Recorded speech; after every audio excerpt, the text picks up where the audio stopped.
Perkenalkan, nama saya Taufik Hidayat.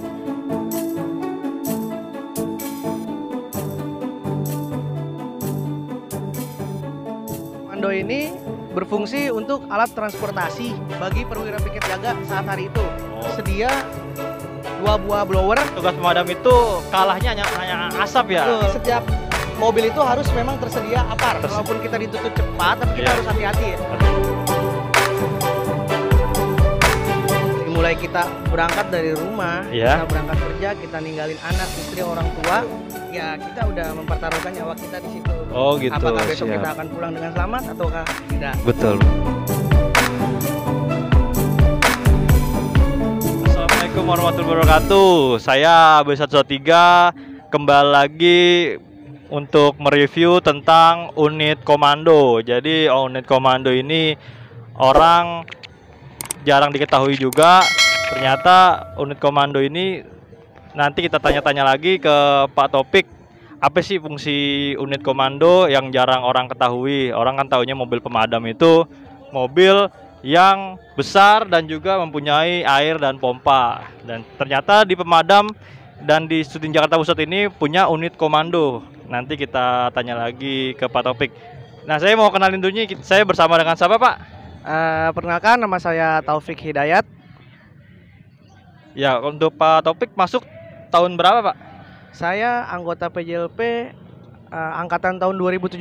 Oh, 2017 ya, Pak. Ya. Berarti sama kayak saya juga. Ya, siap. Ya, jadi Pak Topik ini sebagai driver atau batangan dari unit komando.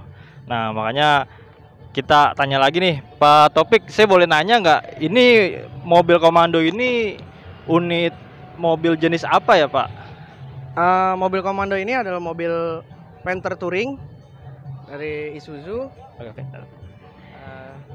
Terus cc-nya berapa nih Pak kira-kira, Pak? Untuk cc bisa ini lebih dekat lagi, Pak? Ini untuk cc ini solar 2500 cc. 2500 cc ya. Oh, oke. Nah, sekarang saya mau boleh lihat ya, Pak, dari isi peralatan ini atau kita tanya fungsinya dulu, Pak, dari unit komando ini. Oke, unit komando ini berfungsi untuk alat transportasi bagi perwira piket jaga saat hari itu. Oh, gitu. Jadi unit komando ini bisa juga untuk membuka jalan di saat terjadinya Jaya 65 atau penyelamatan lainnya. Membuka jalur. Membuka jalur, ya. Oh, siap. Nah, terus boleh lihat peralatannya, Pak? Peralatan ini boleh kita lihat dulu. Boleh. Ayo kita ikuti nih peralatan apa aja sih yang ada di unit komando. Di sini di belakang ya, Pak? Ya, langsung di belakang. Oke, di belakang. Taruh di belakang semua. Sini, Bang. Ayo, Bang.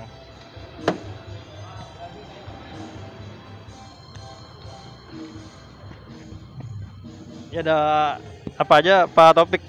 Nah, untuk di dalam peralatan unit ini tersedia 2 buah blower. Oh, blower. Nah, fungsi dari blower ini adalah ketika terjadi kebakaran di gedung atau di ruangan tertutup, fungsinya itu untuk mengeluarkan asap yang ada di dalam gedung tersebut agar petugas bisa bekerja secara maksimal. Karena di gedung petugas pemadam itu kalahnya hanya asap ya. Betul, Pak. Kendalanya di asap. Ya. Dan ini dari elektrik apa dari bahan bakar bensin, Pak? Ini yang elektrik. Elektrik, dua-duanya elektrik juga. Dua-duanya elektrik. Nanti kita sambungkan dengan genset biasanya. Oh, genset. Kita bawa genset ke atas ya, Pak ya. Oke. Lalu ada APAR. Karena memang nggak bisa dipungkiri juga ya, Pak. Ya. Di setiap mobil itu harus memang tersedia APAR. Harus. Udah ada perundang-undangan. Udah ada undang-undangannya, Pak. Lebih dekat lagi Pak Topik biar kedengaran. Terus juga APAR ini fungsinya kalau memang suatu saat mobil ini jalan, ya. Terjadi kebakaran yang kendaraan ataupun yang masih bisa padamkan dengan APAR, kita harus sedia. Jadi dengan APAR. Misalnya di jalan ada mobil, ada kebakaran secara dini, ya. Atau kecil baru mulai kebakar, bisa dipadamkan dengan APAR. Nah, ketika nanti ini terjadi kebakaran, kan ini kosong nih, isinya di sebelah mana tuh, Pak? Bisa hubungi ABI 113. Oh, di bisa ya. Bisa. Kalau untuk beli juga bisa. Bisa di ABI 113. Oke, siap bantu nih, Pak. Untuk peralatan lainnya ini ya, helm perwira piket. ini ya punya perwira piket dan juga ada cadangan untuk di unit. Oh gitu. Siapa tahu ada yang membutuhkan atau kekurangan helm, bisa digunakan. Oke, ini juga punya ini perwira untuk piket. Fire jacket dan trouser. Trouser punya perwira piket ya. Iya. Oke. Udah cukup ya Pak Topik ya untuk peralatan yang ada di komando? Sih, ya hanya itu aja sih Pak. Oke, kita tutup dulu ya. Kita ngobrol di depan lagi nih Pak Topik nih.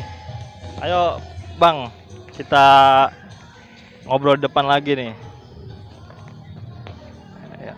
Nah, saya mau nanya lagi nih Pak Topik. Kira-kira ada pengalaman apa atau suka duka apa saat mengendarai unit komando? Karena kan unit komando ini kan buat ngebuka jalur biasanya ada kendala, entah itu kita kan ngebut kan namanya buka jalur dan mobil susah diarahkan. Itu kendalanya seperti apa Pak? Mungkin untuk kendalanya dulu ya Pak ya. Iya, kendalanya. Kita pemadam kebakaran di saat menuju TKP kebakaran dituntut untuk cepat. Oke. Nah, jadi mungkin kendalanya itu semakin padatnya jalan di Jakarta, ya. Apalagi jam-jam crowded pagi ataupun sore. Iya, jam pulang kerja sama berangkat kerja. Nah, itu menurut saya sebuah kendala karena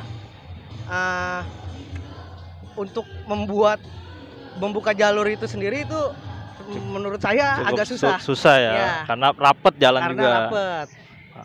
Nah, untuk resiko yang dihadapi oleh Pak Topik saat mengendarai unit komando ini seperti apa Pak?